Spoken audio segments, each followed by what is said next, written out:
Hey guys, tonight we slip into the shadowed halls of a royal palace flickering with candlelight and colder than you'd expect for somewhere so gilded. You pad softly along tapestried walls, past armored guards whose eyes dart suspiciously not outward toward imagined enemies, but inward toward fellow courtiers. The scent of beeswax and antique ambition hangs in the air as you duck into a chamber where secrets hum louder than the wind outside. You're in Sweden, mid-1600s, and your hostess, if you can call her that, is Queen Christina, who at the age of 6 inherited a crown and a country that weren't exactly ready for her. Already, you sense this won't be the lullaby story you were hoping for. So, before you get comfortable, take a moment to like the video and subscribe, but only if you genuinely enjoy what I do here. Drop a comment with your location and local time, makes me smile to know where you're listening from. Now, dim the lights, maybe turn on a fan for that soft background hum, and let's ease into tonight's journey together. You trudge past velvet-draped windows and feel the cold bite not from the snow, but from the tension swaddled within court gossip. You've barely arrived and already you're feeling it, the paranoia, the palace echo that never quite settles. Queen Christina sleeps here somewhere, restless on the inside, calculated on the outside. Her bedchamber is locked with 2 bolts, guarded by staff who report not to the head of security, but to her personally.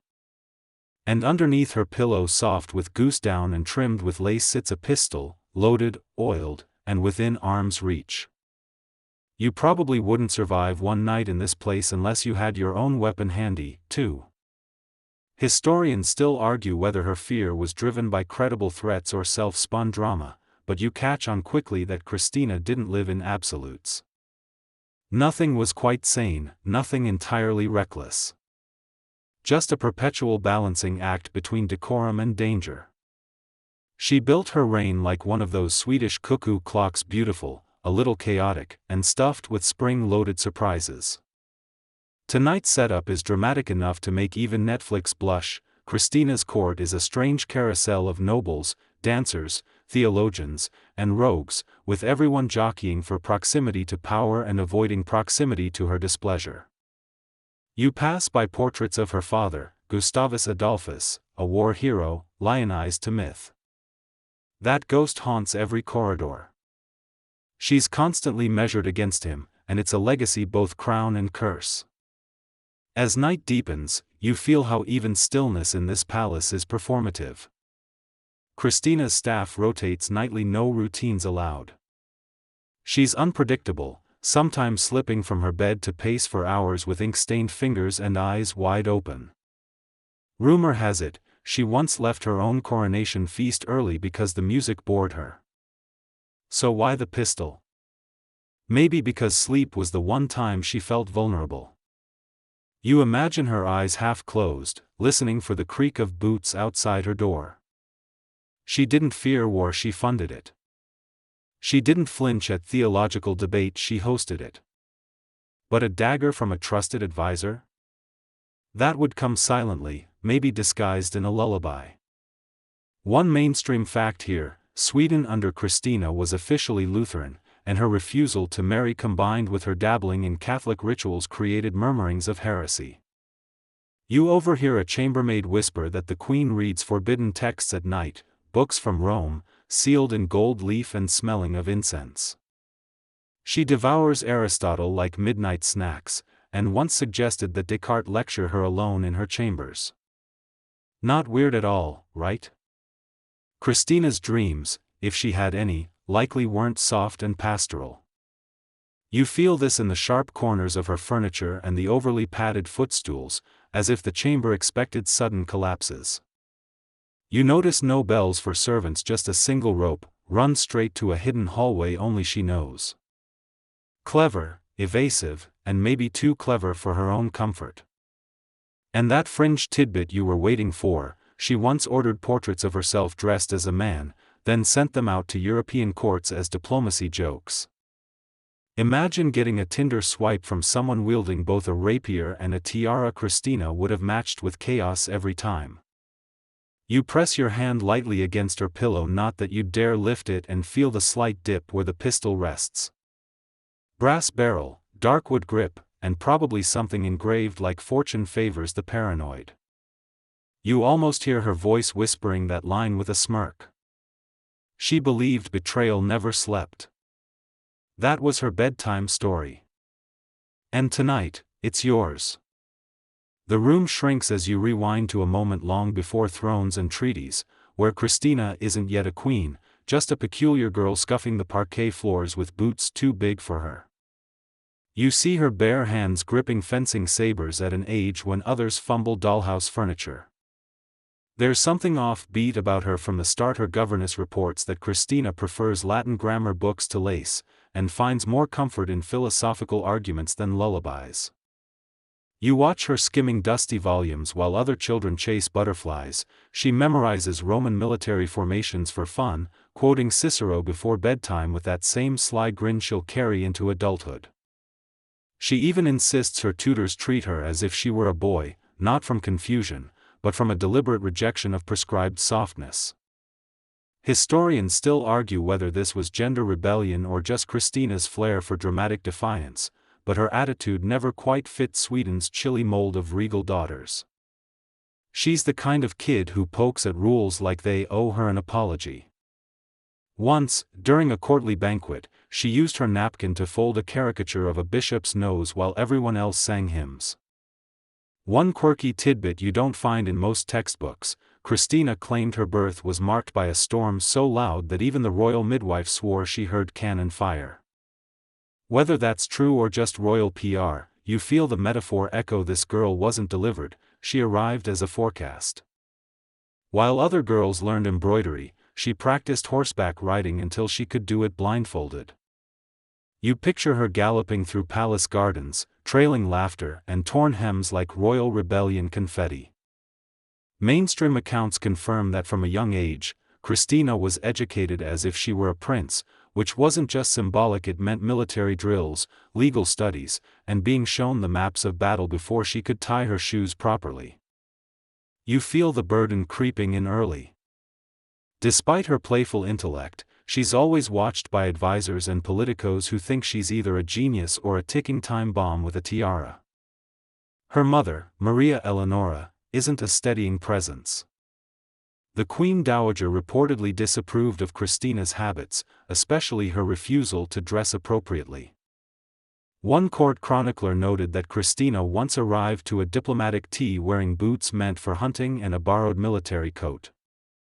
By the time she's a teenager, Christina's room looks less like a princess's suite and more like a philosopher's den. Books tower beside her bed, along with weapons she's collected during military excursions. A well-worn journal sits beside her pillow, a precursor to her later habit of sleeping beside her pistol. You sense that even as a child, rest was never easy. The curtains are heavy, the windows bolted, and every inch of this space is designed for thought, not dreams. You lean against the wall, watching her pace the perimeter and mouth Latin phrases like protective spells. But perhaps the most revealing moment arrives during a winter banquet, where Christina publicly mocks the etiquette lesson given to her the day before. Instead of sitting demurely, she plops onto the floor, sipping wine and arguing that Plato would have hated embroidery. The guests laugh nervously. One nobleman whispers that she's too clever for peace. You feel that suspicion following her like smoke, only instead of fear, it fuels her. And though it sounds theatrical, Christina's confidence isn't superficial, it's rooted in an idea that tradition is negotiable and identity is hers alone to write. Looking back, you realize her childhood wasn't a prelude, it was a declaration. While other royal children were taught to be charming, she learned to be calculating. The pistol she'll later hide beneath her pillow isn't born out of sudden paranoia, it's inherited from years of watching masks, listening to whispers, and knowing that being odd was a danger worth arming against. And tonight, as you slip deeper into the folds of her life, you begin to wonder, was she ever young in the way other children were? Or was she always Christina, sharp as a blade, soft only to ideas, and sleeping with one eye open beneath goose feather blankets and monarchical expectation? You settle into the weight of a throne that isn't yours, feeling the brittle chill of Swedish winter creeping through stone walls, despite the roaring hearths and velvets pretending warmth. Christina's coronation isn't quite the fairy tale moment either, it's a political necessity wrapped in ceremonial awkwardness. You're perched near the edge of the marble dais, watching ministers squint as she delivers her acceptance in Latin, not Swedish, as if to remind them who really owns intellect here. One scholar later wrote that she spoke with unseemly assurance, which feels like code for too confident for a woman. You soak in the irony. This girl who refused dolls is now cradling the weight of an empire, expected to mother a nation while sidestepping marriage entirely. Sweden at this point isn't peaceful nor perfectly unified, it's licking its wounds after the 30 Years' War, and Christina's inherited a kingdom patched with promises and drained coffers. Historians still argue whether she understood just how fractured it was or if she thought the sheer force of her personality could hold it together. But you sense it from her steely gaze, she never planned to be a repairwoman, she preferred being the architect of new cracks. One detail that's easily overlooked: the throne itself is slightly crooked. During construction years earlier, the base settled wrong, a subtle metaphor that no one fixed. Christina notices. She leans slightly when seated, which she later claims helps her avoid becoming too comfortable. That feels suspiciously poetic, like someone who sleeps on glass just to stay awake. A mainstream truth about this moment: the nobility didn't all support her claim to power. The Riksdag, Sweden's parliament, had factions that believed the monarchy needed a male heir, preferably someone with military credentials. Christina, who was more fluent in Aristotelian logic than siege tactics, made them nervous. She wore her crown like it owed her money, and her posture alone suggested she'd rather be solving equations than receiving curtsies. From the balcony above, you see her mother again, Maria Eleonora, with a half-scowl plastered across powdered cheeks. Their relationship had soured years earlier, and you sense that Christina's rise feels like both insult and detachment. That fringe tidbit? Christina once joked that her coronation robes were designed to strangle comfort, and rumor has it she had the underlayers sewn tighter just to remind herself not to relax. A strange flex, perhaps, but this queen didn't exactly bend toward ease. That pistol she'll later hide under her pillow? You begin to realize it's more than self-defense, it's ritual. Just like this crooked throne, it's a symbol of refusal, to be predictable, to be quiet, to be safe. You glance at the ministers shifting in their seats, their wigs itchy with suspicion. They applaud her with just enough rhythm to hide unease, and you feel it, the tremor beneath the spectacle. Christina isn't just defying tradition, she's daring it to bite back. And you, sitting in the freeze frame of that day, wonder whether this kingdom ever truly crowned her, or whether she took the power by sheer force of contradiction and a well-timed smirk. You glimpse the shadow of Gustavus Adolphus everywhere, not just in oil paintings that seem to follow your movement, but in every decree Christina signs with a flick that mimics his exact wrist flourish. You feel how exhausting it must be to inherit not just a country, but a ghost with military medals and posthumous perfection. Gustavus was the Lion of the North, a battlefield strategist whose name still makes generals straighten their backs out of reflex. Christina, his only surviving child, is haunted more by expectation than grief. He died when she was 6, felled in the carnage of the 30 Years' War, and yet here she is, barely 2 decades later, grappling with the echoes of a man whose shoes weren't just big, they were armored and bloodstained. Historians still argue whether Christina's relentless pursuit of intellectual freedom was an act of rebellion against her father's military legacy, or whether she secretly admired him and wanted to eclipse him through diplomacy instead of cannon fire. You picture her tracing routes on maps late at night, not to plan invasions but to sketch philosophical migrations.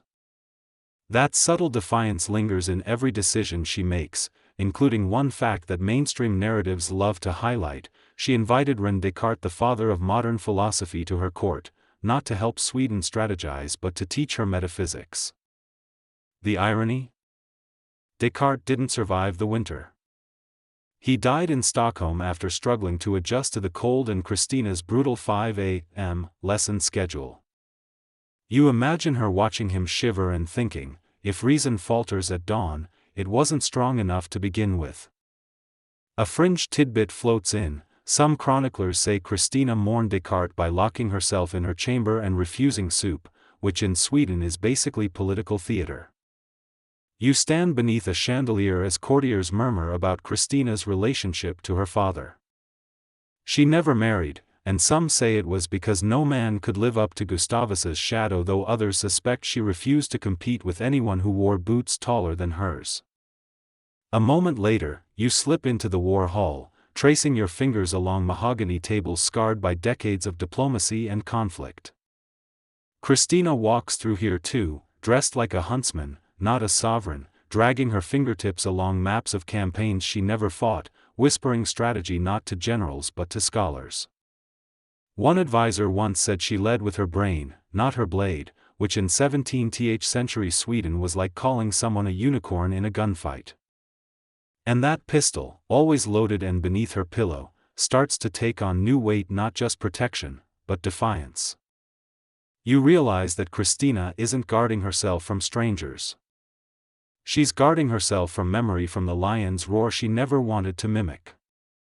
The palace vibrates with loyalty tests and subtle betrayals, and you, tucked in a corner beside a cold hearth, wonder whether Christina ever felt safe in her father's legacy, or whether that pistol was just her way of carving space for her own kind of power in a history that demanded armor and vengeance.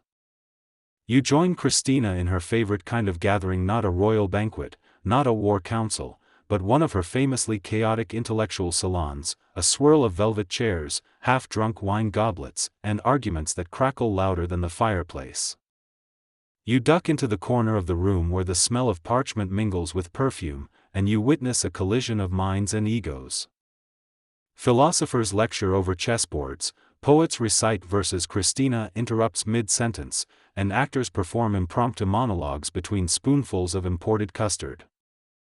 Historians still argue whether Christina cultivated these salons as genuine platforms for ideas or as theatrical stages for power where she could test loyalties, provoke scandals, and watch nobles squirm under the weight of syllogisms. You notice the guest list is deliberately unpredictable: Jesuits next to jaded courtiers, cross-dressing performers beside stern theologians, as if Christina wanted controversy on tap. A mainstream fact hovers over the chaos: she once invited an entire French theatre troupe to Stockholm and let them perform in full costume inside the royal residence. That may not sound scandalous now, but back then it was like letting drag queens host mass in a cathedral. One quirky fringe detail that slips through the noise: Christina made her pet monkey wear lace collars and sit beside her during lectures, occasionally feeding it grapes as she debated metaphysics. That monkey reportedly slapped a bishop once, and no one dared punish it. You almost laugh, watching the scene unfold, but there's strategy laced through every chuckle.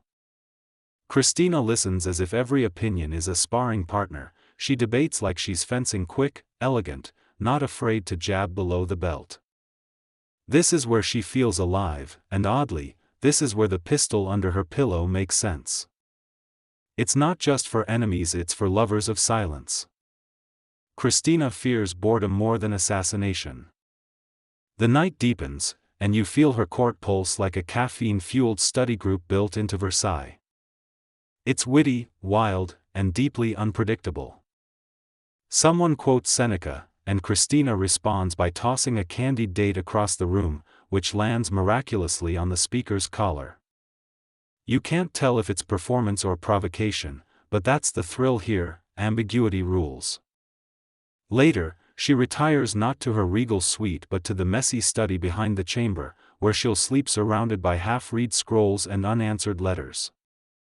You hover by the door and hear her mutter something about the universe being a comedy dressed as a tragedy in royal sleeves. And somehow, that sums up everything you've seen tonight. Christina doesn't host these salons to impress, she hosts them to agitate, to stir, to remind everyone that power doesn't always wear a frown. As she finally dims her candle, the pistol waits beneath her pillow not as paranoia, but as punctuation. Because when ideas run this wild, you never know when someone might try to end the performance before it's had its encore. You discover that bedtime isn't safe, at least not in Christina's world, where the silence after sunset is just camouflage for betrayal. You tiptoe past carved doors, where advisors pretend to sleep and guards tighten the buckles on their swords even while blinking slowly at candlelight. Sleep, for Christina, isn't rest, it's risk management. You feel it in the way she coils herself beneath linen sheets as if bracing for a thunderclap instead of dreaming. Historians still argue whether she genuinely feared assassination or simply thrived in manufactured tension, but tonight, you can't shake the sensation that danger leaks through even the prettiest wallpaper. A mainstream fact stalks your thoughts: Sweden's political landscape in her reign was riddled with instability, and royal courts were breeding grounds for intrigue. Christina knew this too well, and her choice to sleep with a loaded pistol wasn't eccentricity, it was calculated realism. You circle her room, noticing how every candle is placed just so, casting shadows where she wants them, not where they fall naturally. It's choreography of control. The fringe detail you overhear from a chambermaid with a loose tongue. Christina once told her she had better dreams when the pistol lay on her left side, rather than her right. Superstition, sure, but it fits the queen's aura, half logic, half myth, entirely unsettling. You watch her change sleeping spots periodically, not for comfort, but unpredictability. Tonight, she curls up on a divan with scrolls beside her and the pistol nestled in velvet. You trace the outline of the weapon and feel how it hums, not with violence, but vigilance. This isn't a queen tucked in for sweet dreams, this is a strategist recharging in a fortress. Noise outside her door. Could be a servant. Or a rival. Or someone with a dagger hidden in a prayer book. She's been warned before. She read letters hinting at unrest, one even signed anonymously with a drawing of a snake. She burned it, not out of fear, but boredom. You sense she finds most threats tedious unless they come in clever packaging. That's why bedtime must be armed, because you never know which lullaby carries venom. As she finally lets her eyes drift shut, you realize this pistol is more than security. It's ritual. It's defiance. It's an icon carved from paranoia and crowned with practicality. And as you pull the blanket slightly higher over your own shoulders, you wonder if in Christina's court, sleep itself might be the ultimate act of rebellion. You wander through corridors that feel more staged than hallway, where every smile is rehearsed and every compliment has at least two blades tucked behind it. Christina's court doesn't operate on loyalty, it runs on theater and threat assessment. You feel this acutely as you pass courtiers in silk garments whose fingers twitch near hidden daggers stitched beneath cuffs. Here, everyone is polite enough to poison you and charming enough to make you doubt they did. Historians still argue whether Christina deliberately cultivated this atmosphere or whether her eccentric rule naturally attracted agents of chaos. Either way, tonight you can't ignore the weight of performance pressing in from every side. A mainstream fact slips into your awareness: Sweden's political factions during Christina's reign weren't just competing, they were combusting, each group maneuvering to influence succession, religion, and courtly favor. You glimpse one noble exchanging coded glances with a bishop, who nods toward a librarian, who promptly drops a quill and exits through a side door. You'd think it was espionage if they weren't so flamboyant about it. Christina watches all of this with bemusement from her throne-like writing chair, twirling a signet ring as if it contains the cheat codes to this game. She's not naive, she's entertained. That fringe tidbit? One visitor claimed Christina had her chamber musician stop mid-performance so she could ask a French ambassador whether betrayal tastes different in Swedish. No one knew whether to laugh or prepare an alibi. As you continue into her private lounge, the atmosphere thins but the tension doesn't. Christina keeps her bedroom staff rotated weekly, not because they're inefficient, but because familiarity breeds assumptions, and assumptions are the breeding ground of backstabs. She prefers fresh eyes and unfamiliar hands when setting her chamber at night. Even the candle arrangements change, no wax drips in the same direction 2 nights in a row. You peek toward her bed, and there it lies, the pistol, still tucked under her pillow, still mocking the notion of peace. It isn't just a weapon, it's a message. In this court, where alliances shift with the wind and gossip doubles as currency, Christina's pistol says, "Try me." And you realize something unspoken: the queen doesn't sleep with enemies under her bed, she lets them believe they're above it. You trace back across the marble floor, feeling as if every slippered step could trigger a secret. This court of masks and daggers isn't unique in history, but in Christina's world, it's distilled down to theatrical perfection. Every conversation has rehearsals, every loyalty wears a costume. And in the quiet space between curtain calls, a loaded pistol reminds everyone that this is one actress you don't improvise with. You lean in as Christina uncurls a piece of parchment, edges singed slightly, possibly on purpose, and reads lines so carefully coded that even her closest advisors need translation guides. This isn't bedtime reading, it's a ritual, a chess match played through ink. Each letter bears hints of allegiance, hidden threats, flirtations dressed as theological arguments. You feel how the paper isn't just thin, it's dangerous. Historians still argue whether Christina's vast correspondence network was a means of control or an indulgence in paranoia, but tonight, you see a queen who writes not to connect, but to surveil. A mainstream fact shivers through your thoughts: Christina exchanged letters with multiple Catholic cardinals long before her conversion, threading religious diplomacy through metaphor so dense it took scholars years to fully decode. She didn't hide her secrets, she just dared you to understand them. That fringed tidbit you catch from the ink blot near her quill? She once wrote a letter backward in mirror script and had it delivered to Rome inside the hollow leg of a carved table. You'd call it excessive, but then again, this is the woman who sleeps with a pistol for company.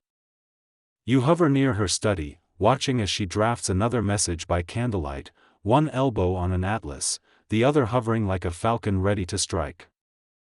Her handwriting shifts depending on the recipient, flowing for artists, jagged for politicians, deliberately messy for clerics she wishes to unsettle.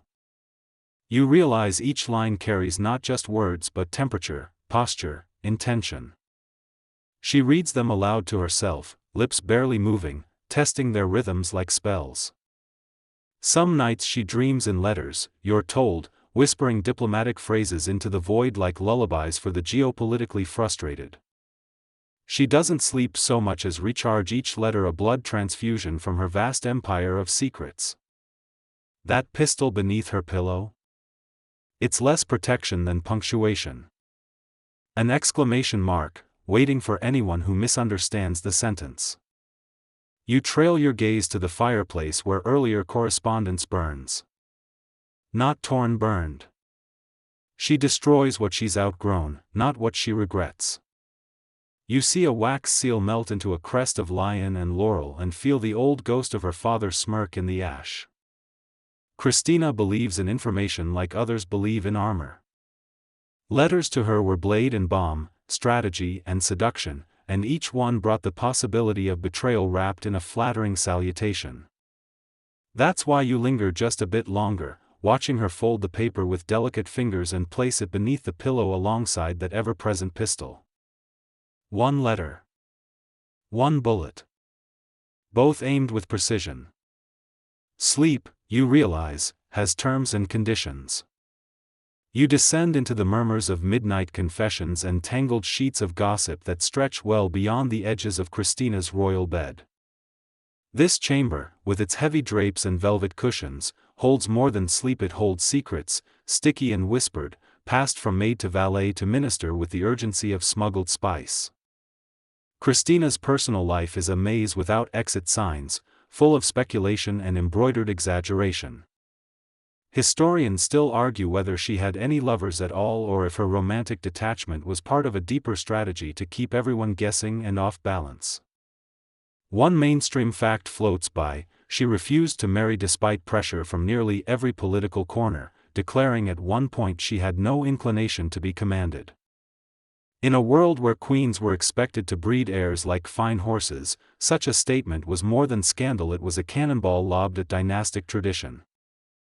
You peer closer at the hush that hangs over her intimate history. Rumors swirl of her affection for certain ladies in waiting, particularly Ebba Sparre, whose name appears in letters so emotionally charged that even seasoned archivists raise eyebrows. Christina referred to Ebba as the belle of my court and sent her tokens and poetry that, while technically platonic, read more like flirtation embroidered with metaphor. The fringed tidbit slipping through tonight's silence? Christina once commissioned matching lockets for herself and Ebba, shaped like tiny daggers, rumored to open with a hidden clasp to reveal mirror images. She claimed it was a symbol of trust. You wonder whether the pistol beneath her pillow is a similar token, something that lives halfway between intimacy and insurance. You pass a tapestry where figures dance in moonlight, but one pair, cloaked and side-glancing, was added later. Nobody knows why. Christina might. But she'd probably smirk and tell you to invent your own scandal. Even her architecture hints at secrecy: false walls, recessed alcoves, and doors that open into rooms no one remembers building. You feel the pulse of intrigue inside this very bed frame, grooves carved not by time but by restless hands. Is it sensuality? Is it surveillance?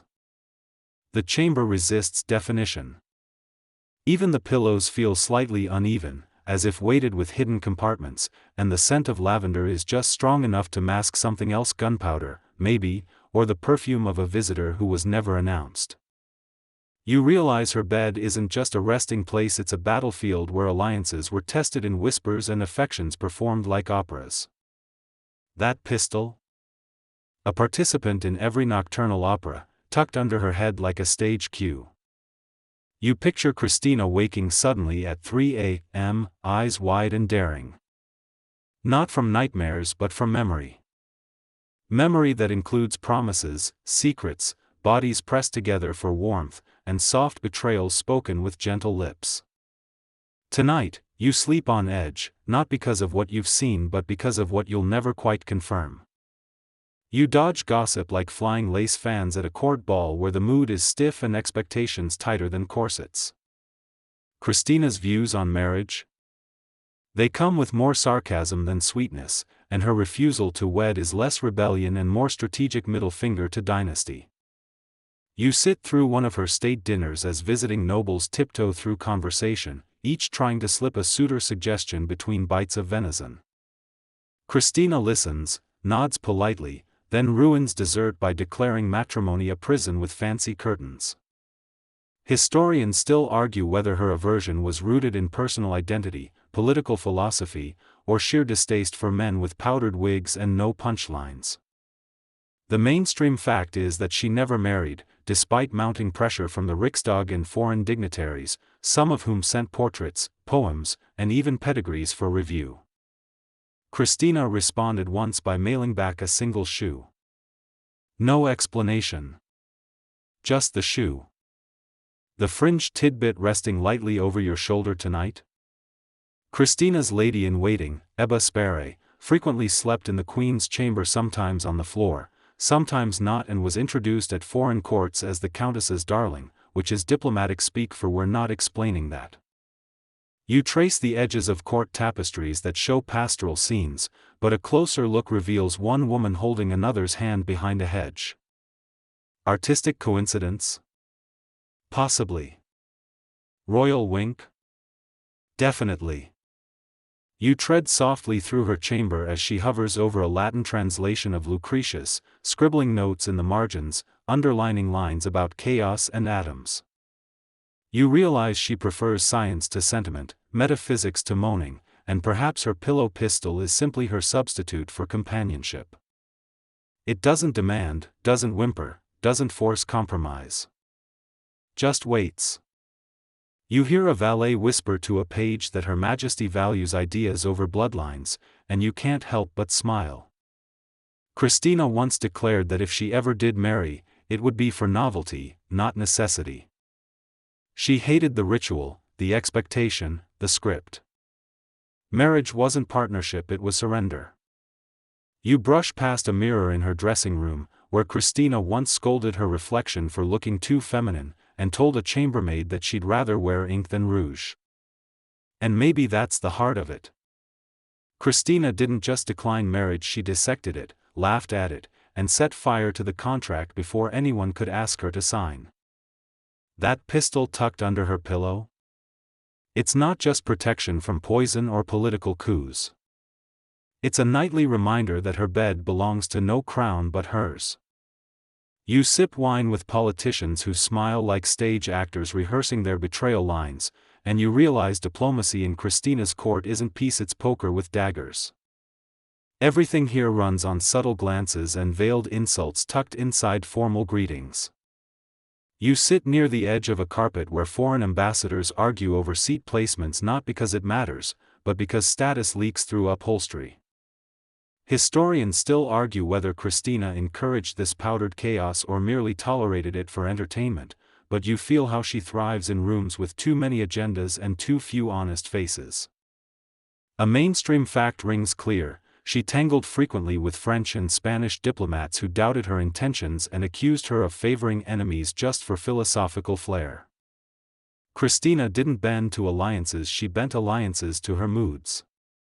You hear one French envoy whisper that the Queen speaks in riddles designed to unseat the very notion of loyalty, and you think he's probably right. The fringe tidbit bouncing around tonight's banquet: Christina once hosted a masquerade ball and required every attendee to dress as someone they despised. The result? Ministers dressed as each other. You can imagine the chaos, the snickering, the veiled tension crackling through lace and feathers.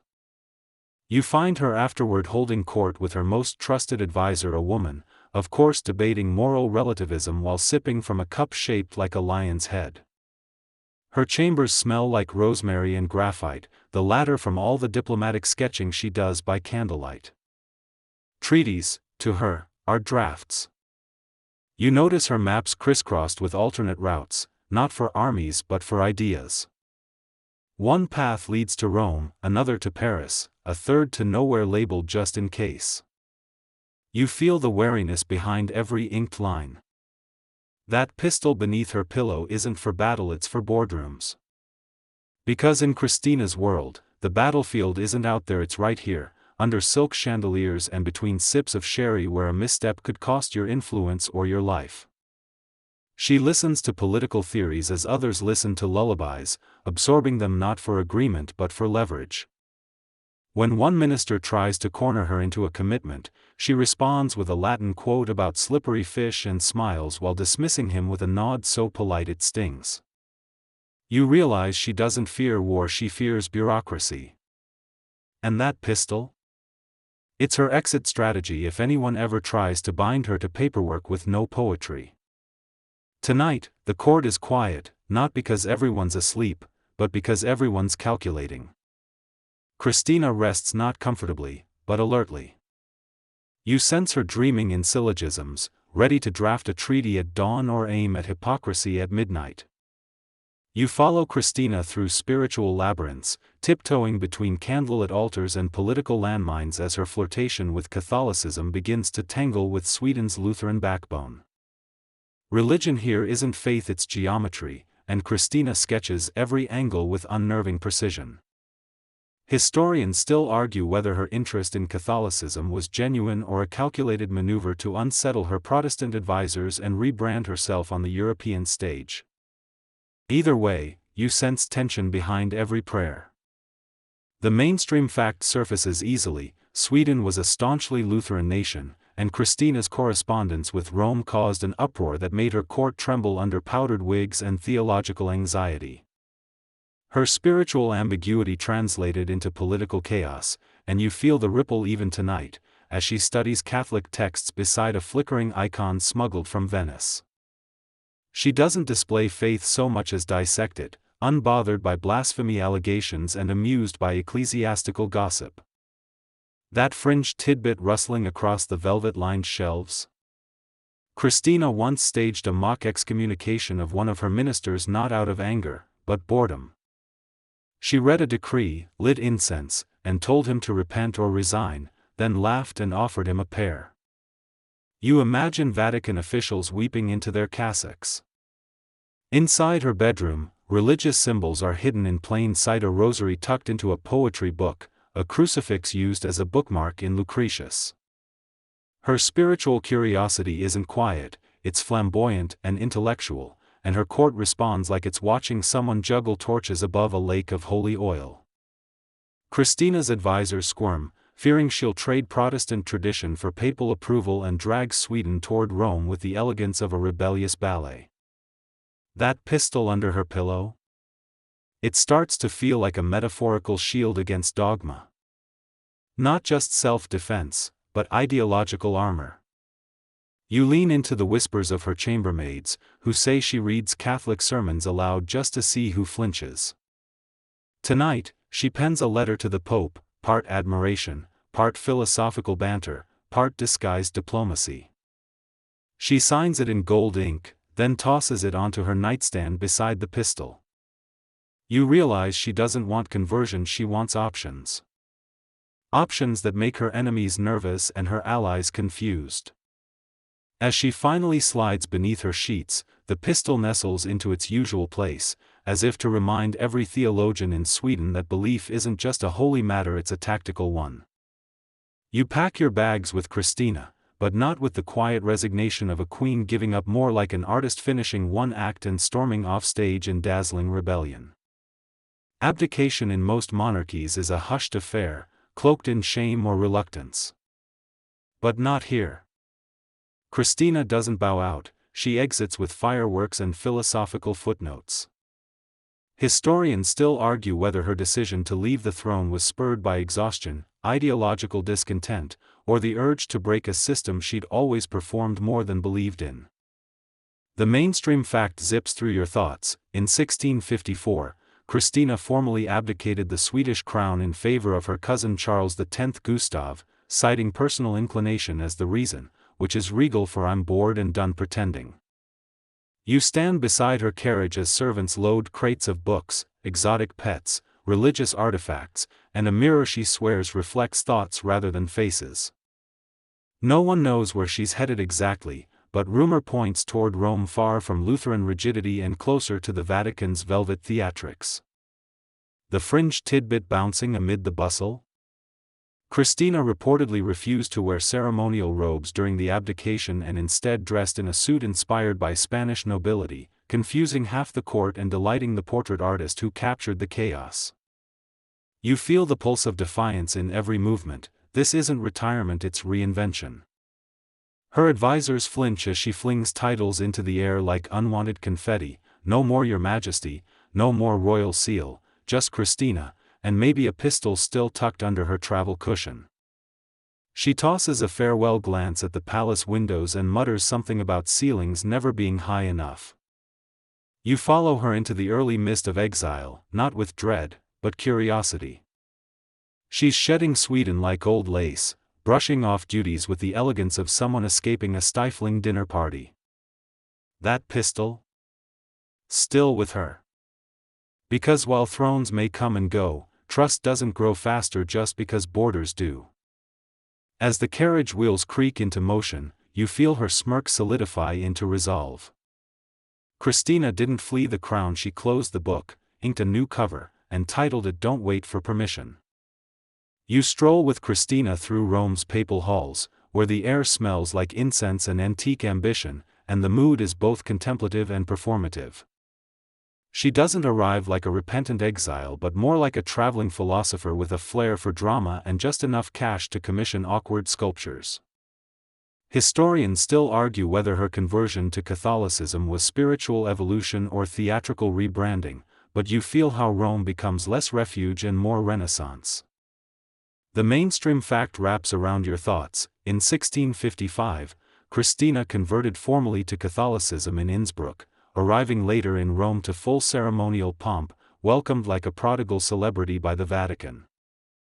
Her arrival was curated: spectacle banners, processions, sermons, and the occasional awkward handshake between religion and royalty. That fringe tidbit skitters past your ear tonight? Christina reportedly insisted on being housed near a library and a wine cellar, which in Rome is basically code for "I'm staying indefinitely." You watch her reinvent herself not with robes and incense, but with salons, sculpture commissions, theatrical sponsorships, and friendships with the city's most eccentric minds. She hosts musical evenings that begin with theology and end with risque poetry recitals, leaving monks both inspired and exhausted. Her rooms echo less with power and more with argument, philosophical wrestling that stretches into midnight. The pistol beneath her pillow isn't retired, it's relocated, now nestled inside silk rather than linen, but just as close to her heartbeat. You trail her through a corridor lined with tapestries depicting martyrs, and she scoffs gently, claiming she'd rather be remembered for wit than sainthood. One of her new pastimes includes meddling in papal elections, not because she can affect the outcome, but because she enjoys creating confusion. She sends anonymous poetry to cardinals and once disguised herself to attend a forbidden debate disguised as a male scholar. Her identity isn't static, it mutates, expands, performs.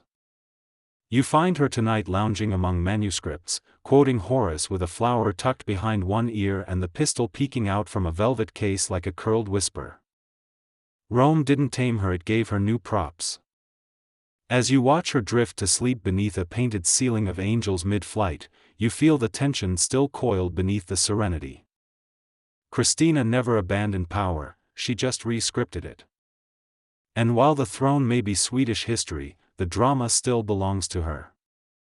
You flinch as Christina's temper flares in a Roman hall thick with Baroque ornament and bruised egos.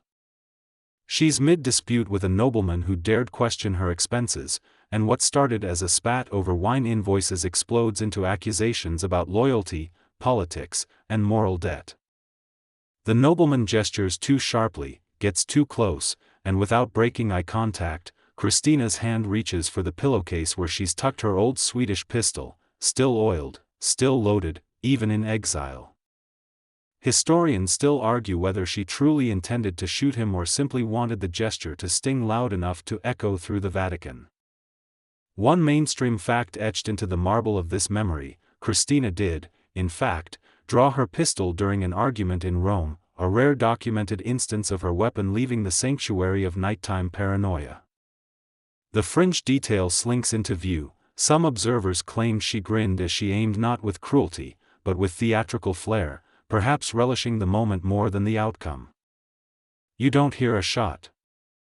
She doesn't pull the trigger. But the silence that follows is tighter than any knotted tapestry. The nobleman pales. Servants pretend not to notice. The pistol returns beneath her pillow later that evening like nothing happened, but you know better. Christina's idea of diplomacy includes footnotes written in gunpowder. That night, she refuses supper. Instead, she rereads a Latin play about justice, muttering lines about vengeance and virtue. You realize she isn't reckless, she's rehearsed. Every dramatic gesture, every confrontational quip, every calculated rage performed like scenes in a queen's never-ending soliloquy. That pistol remains her punctuation, her mic drop, her insurance against anyone who mistakes her fondness for poetry as weakness. You drift past her chamber once more as candles flicker low and whispers trail the walls. Christina sleeps with her weapon nestled close, like a co-star in her nightly drama. And somewhere in the deep hush of Rome, the nobleman probably dreams of Swedish steel glinting beneath linen, just a reminder that Christina never blinked first. You sort through Christina's shifting alliances the way one might untangle chains in a royal jewelry box. None are broken, but each link comes with a story, some forged in trust, others smelted in manipulation. Loyalty, in her realm, isn't a binary, it's a mosaic where every tile holds a shade of convenience. Historians still argue whether Christina valued loyalty as an ideal or merely as a temporary negotiation point, and tonight, you sense that even her closest advisors walk the line between confession and calculation. The mainstream fact clinks like glass against marble: she shifted allegiances often, supporting certain Protestant factions while courting Catholic favor, entertaining French diplomats one week and Spanish clergy the next. You follow her through letters written with equal parts warmth and strategic distance, like affectionate chess moves. That fringed tidbit gleams quietly. Christina once rewarded a chamber servant with a silver dagger for discretion and agility, leaving the court to speculate whether the gift was for preventing betrayal or for executing one. You tread the stone floor of her Roman residence where footsteps echo as if testing the acoustics of treason. She keeps her entourage fresh not by necessity, but by design. Familiarity breeds assumption, and assumptions breed danger. The pistol beneath her pillow becomes more than a physical safeguard, it's her litmus test for human proximity. Those allowed into the chamber, past the embroidered screen and velvet sofa, know that trust isn't casual, it's conditional. A valet who speaks too loudly finds himself reassigned to groundskeeping. A minister who hesitates during oath recitals loses speaking privileges for a week. You hear whispers through golden curtains, voices debating her reliability while she's simultaneously drafting poetry and rearranging the furniture. You spot her marking names on a parchment not for invitation, but rotation, curating loyalty like an artist chooses pigments. She claims solitude sharpens clarity, but she rarely sleeps truly alone, her pistol being the only presence guaranteed nightly entry. That weapon is her confidant, her unspoken counsel. You imagine her turning to it after sending contradictory letters to rival factions, murmuring, "At least you don't ask questions." Loyalty, in Christina's world, isn't a virtue, it's a fluid currency. And tonight, as she presses the pistol closer beneath her cheek, you realize every alliance she's ever forged still tiptoes past her closed eyes, trying not to wake the steel.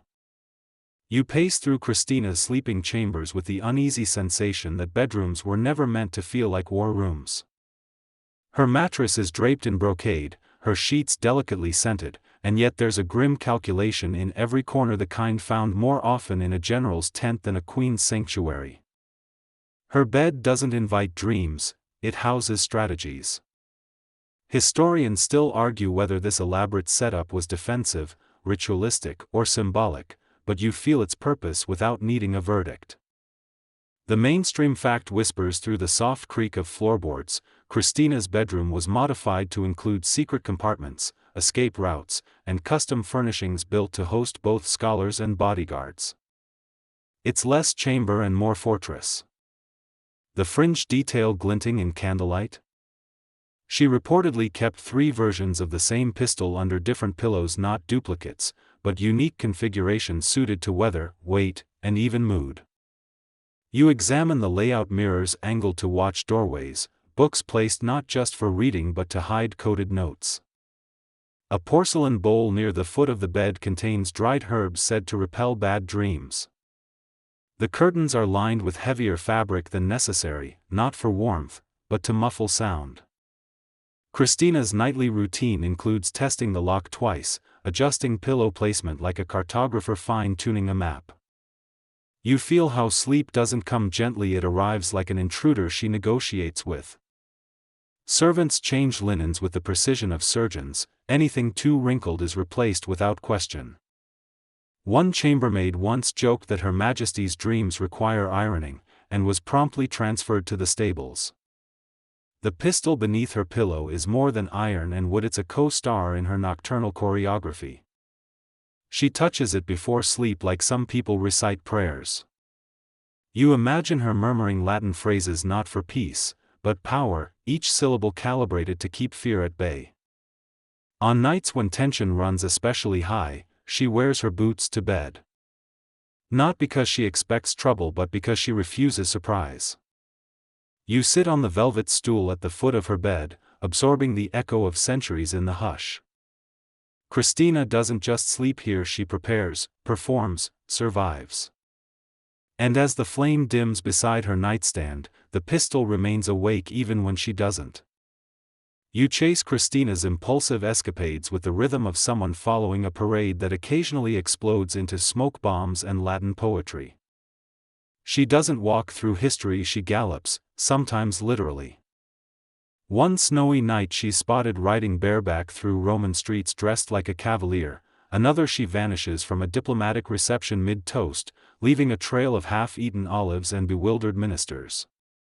Historians still argue whether these stunts were escapism, boredom, or veiled messages about autonomy, but you see how her unpredictability becomes armor. A mainstream fact that rattles through diplomatic circles: Christina famously rode at full speed into a papal procession, scattering cardinals like pigeons, later claiming she mistook it for rehearsal. That pistol beneath her pillow?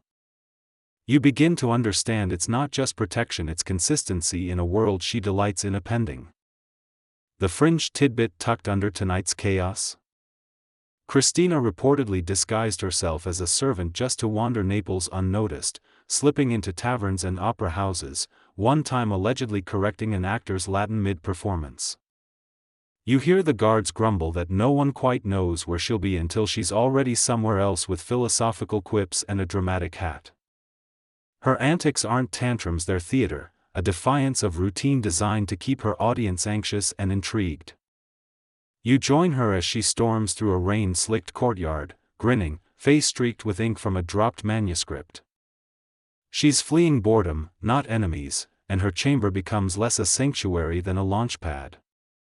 She sleeps with boots near her pillow, maps tucked under her mattress, the pistol coiled beside her like a pet hawk on standby.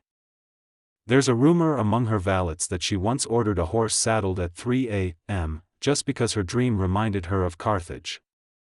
You imagine her waking mid-slumber, hand brushing the pistol, mind already sprinting into another escapade.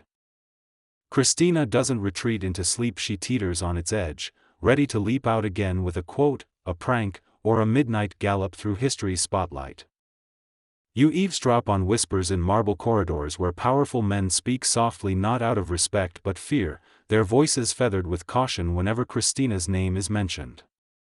She's a queen who didn't play by the rules written in powdered ink, and tonight, you watch a council of gentlemen fidget at a banquet, glancing toward the empty chair she's supposed to occupy. Historians still argue whether Christina commanded fear through genuine unpredictability or calculated image-making, but the tension coils tightly around her absence. A mainstream fact echoes: several male nobles described her as a lioness cloaked in ink, and at least 2 prominent diplomats retired early, citing psychological fatigue caused by royal correspondence. You stroll past one minister's estate, where rumors swirl that his study contains a drawer of unsigned documents he never dared assume what she'd approve. The fringe tidbit flickering behind silk curtains? Christina once threatened to dismiss an entire council after discovering they edited one of her speeches without consent. She called it literary assassination and reportedly placed her pistol atop the rewritten scroll for emphasis. You feel the chill in the air, not from weather but from reputational frostbite.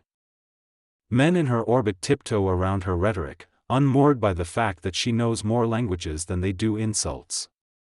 She challenges their logic during tea, questions their inheritance during mass, and rewrites their policies over dessert.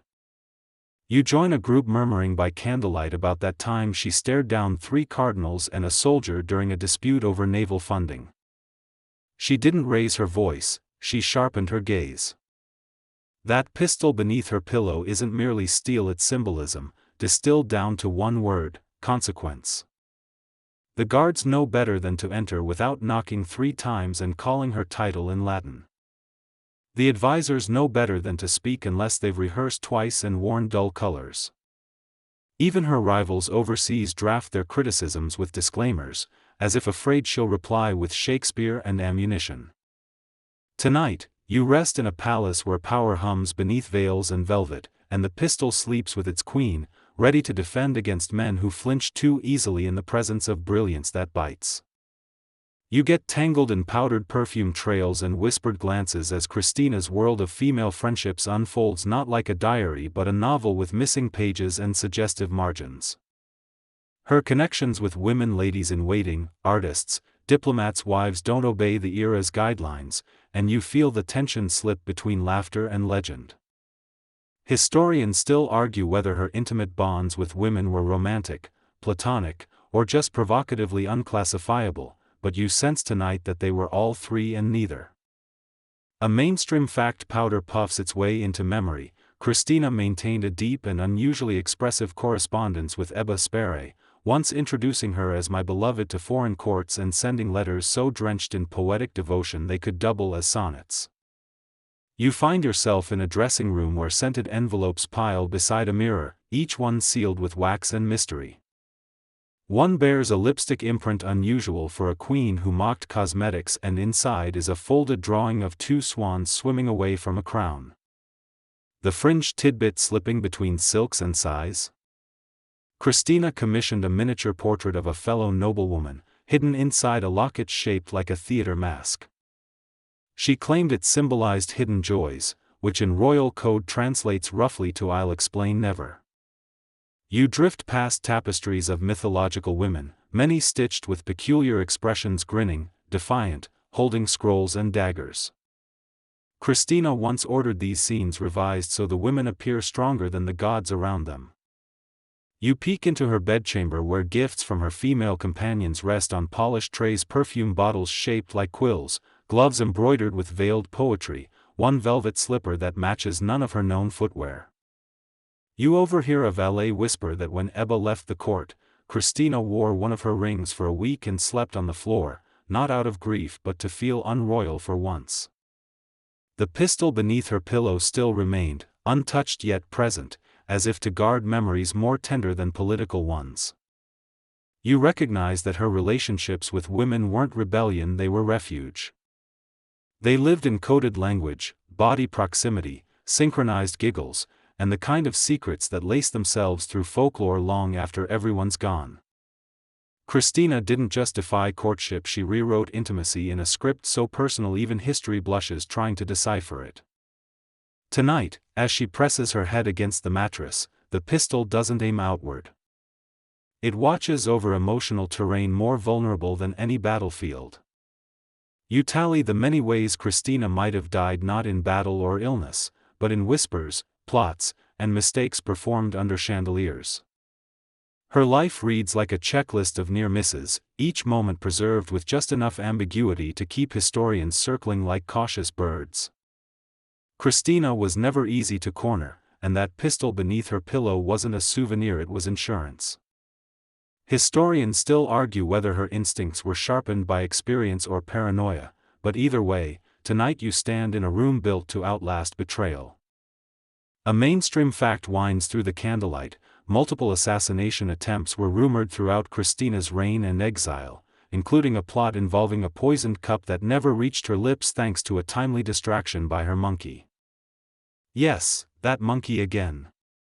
The fringed tidbit that threads through tonight's hush. Christina once commissioned a series of false pillows stuffed with random objects, coins, scrolls, dried flowers, and slept in a rotation so erratic her servants gave up guessing. You picture her bedroom as a puzzle of decoys, each mattress a metaphor, each lock a quiz. Even the guards weren't exempt. She randomly switched duties to test response times, and once dismissed a captain for sighing too loudly during a midnight hallway inspection. Her bed was not a haven, it was a trap for carelessness. You examine the layers around her pillow: silk over velvet, velvet over goose feathers hiding steel. The pistol never left its post, aging with elegance, even receiving polish and maintenance like a pet weapon. You hear a chambermaid say Christina told her the only safe sleep is a prepared one, and you feel how her dreams must have been frenetic orchestras of philosophy and footwork. She slept with one eye closed and one plan brewing. That bed frame? Reinforced. That chandelier? Adjustable. She once joked that heaven would be easier to navigate if the angels understood tactical maps. Christina didn't trust in passive defense, she engineered her own miracle margins. And tonight, as she drifts into the margin between consciousness and vigilance, that pistol remains loyally unblinking, guarding against shadows that smile. You drift through stories of Christina's late-night rambling, each one half dream, half reconnaissance mission, as if her soul couldn't decide between philosophy and espionage. She doesn't sleepwalk in the traditional sense, no blank eyes or shuffling steps, but her nocturnal wanderings become palace folklore. Historians still argue whether these episodes were true somnambulism, theatrical habit, or tactical display, but you trace the pattern carved in candle soot and quiet footprints. The mainstream fact clips softly through the hall. Christina was known to patrol her residence alone at odd hours, sometimes barefoot, sometimes cloaked, occasionally quoting fragments of Plato. Servants learned to keep lamps lit not for safety, but in case she needed audience mid-monologue. The fringed tidbit glimmers under a half-polished bust. She once reportedly climbed onto a balcony and threw a cushion into the courtyard, then asked a valet to interpret that gesture. You pass through her corridor as her steps echo like punctuation, each one deliberate, not aimless, the way a hawk might test wind before flight. She checks locks, repositions furniture, whispers to portraits. One night, she's said to have walked to the stables, stroked her favorite horse's mane, and returned without speaking. Her rooms are arranged like a maze, not to confuse her, but to challenge anyone foolish enough to follow.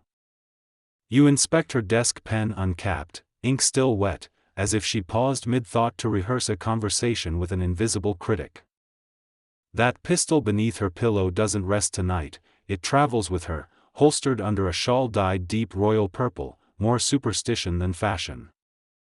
Her nocturnal rituals become choreography, and you wonder if sleep, for Christina, was just intermission between acts. She doesn't dream, she surveys. You overhear a footman joke that even ghosts hide when she's up, and honestly, you believe it. Tonight, her steps fade down a velvet-lined hallway and you realize no chamber here has truly held her. Christina exists in motion, in midnight revisions, her pulse synchronized with candle flickers. And that pistol? It isn't worried, it's waiting, loyal to a queen who never sleeps deeply enough to be caught. You leaf through Christina's legacy like a scrapbook built from opera programs, bullet casings, and footnotes she wrote in margins meant for kings.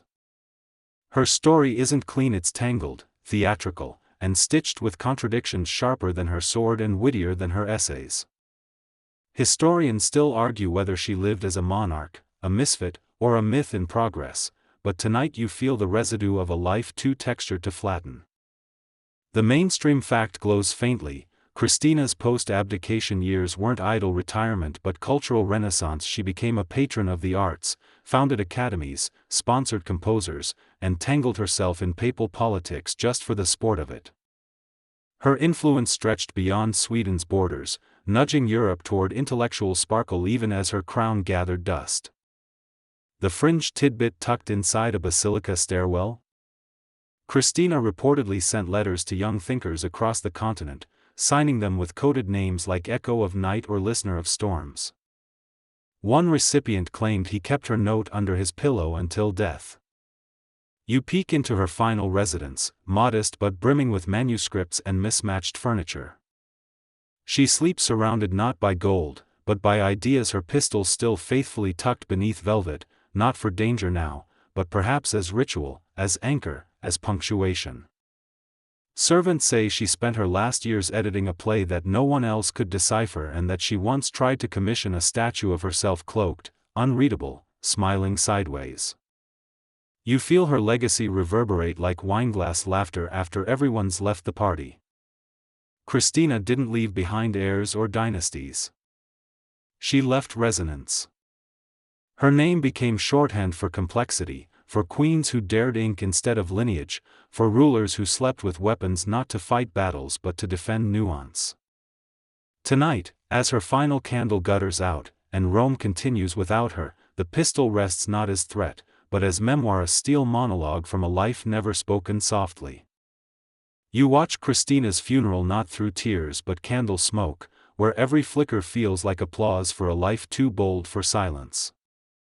The procession moves slowly, draped in velvet and Latin hymns, but beneath the ceremonial script, there's theater. Christina wouldn't have wanted a whisper, she demanded a finale. Historians still argue whether her burial was honor or spectacle, but tonight you see how even death couldn't unwrite her script. The mainstream fact hums in cathedral echoes. She was buried in Rome's St. Peter's Basilica, an unusual honor for someone not born Catholic, not born Roman, not born tame. Among popes and saints, her tomb rests defiantly, a queen among clergy, her legacy carved into marble as if to say, yes, I belonged, but differently. The fringed tidbit glints from the corner of a cardinal's sleeve. She left instructions for her funeral music to include secular compositions, one of which may have had lyrics rewritten by her own hand. You glimpse the casket understated by royal standards, yet somehow grand in its restraint. Nearby rests a folded note, unsigned but unmistakably hers, "Let no man decide how I am remembered." That pistol, now cleaned and set beside her final manuscript, isn't loaded. Not because danger has ended, but because the story, for once, has earned a full stop. Mourners leave flowers, but you notice one woman placing an antique locket at the base of the tomb. No message, just intention. Christina's spirit lingers not in relics but reactions, side eyes from historians, love letters from thinkers, admiration from every rebel who believes curiosity is the highest court. Tonight, Rome sighs softly. The Queen has left the building. But her voice, sharp, smirking, unquiet, still echoes between chapters. And you, standing beneath stained glass windows where light fractures just enough to resemble drama, feel the pistol's presence not as fear but tribute. Because in Christina's story, steel always guarded complexity. Even at the end. You tiptoe past Christina's legacy as it begins to calcify into curriculum, each lecture hall and textbook framing her chaos into bullet points too neat for the woman who slept beside a pistol and argued with cardinals before breakfast. History loves order, but Christina insisted on adjectives.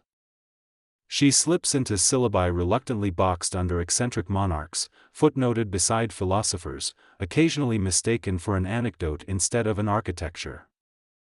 Historians still argue not about what she did, but how to categorize it. Feminist icon? Gender rebel? Reluctant sovereign? Patron saint of intellectual mischief? You feel the tension in every summary that tries to flatten her into a thesis statement. The mainstream fact rattles across polished podiums. Christina defied gender norms, religious constraints, dynastic expectations, and narrative arcs with the glee of a playwright deleting their own ending. She's now cited in debates about identity, autonomy, and political theater not as answers, but as provocations. The fringed tidbit embroidered into a librarian's bookmark? Some universities use her letters as material in rhetoric exams, challenging students to interpret metaphors layered so densely even modern AI has to pause. You sit in a quiet gallery where a portrait of Christina watches visitors with the same smirk you've seen dozens of times, a sideways curve that whispers, "Still guessing, are you?" Her pistol, now displayed in a glass case, looks less like a weapon and more like a question mark forged in metal. It's no longer beneath a pillow, but beneath interpretation. Curators argue over whether it symbolizes danger, protection, or satire. You feel it represents velocity, the speed at which she refused to be categorized. Tonight, the museum closes, and her name flickers through databases, lectures, footnotes, and dreams. Christina doesn't rest easily inside scholarly frameworks, and maybe that's the point. She was never meant to be studied, only encountered. And as you leave through the back staircase, still buzzing from candlelit archives and velvet ghosts, you realize the pistol was never meant to fire.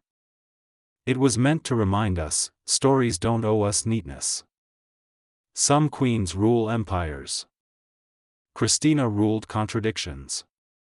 And she slept beside them, fully awake. You exhale softly, as if brushing away centuries of intrigue that still hum faintly beneath your skin. The air feels lighter now, not because the palace has emptied, but because Christina's story has folded itself closed like a book you didn't want to end, yet needed to finish. You reflect on each velvet thread and pistol glint, every whispered seduction and philosophical jab, and realize you've just tiptoed through a labyrinth made not of stone, but audacity. Christina doesn't haunt the halls of history, she critiques them. She rewrote royalty not with bloodlines but with punchlines, traded crowns for ink, and slept beside steel not as queen, but as myth. You settle into a quieter rhythm, as though your own heartbeat has finally adjusted to hers, a pulse of refusal, revision, and riveting unpredictability. The candle gutters once more, and the flicker feels like applause. There's no need to bow. You've survived a tale where monarchs were ideas and pistols whisper lullabies.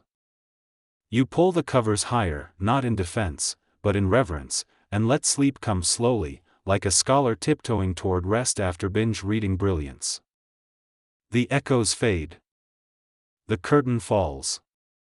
Christina remains smirking from the shadows of footnotes and the spine of every story daring to be more than linear. Good night, rebel queen.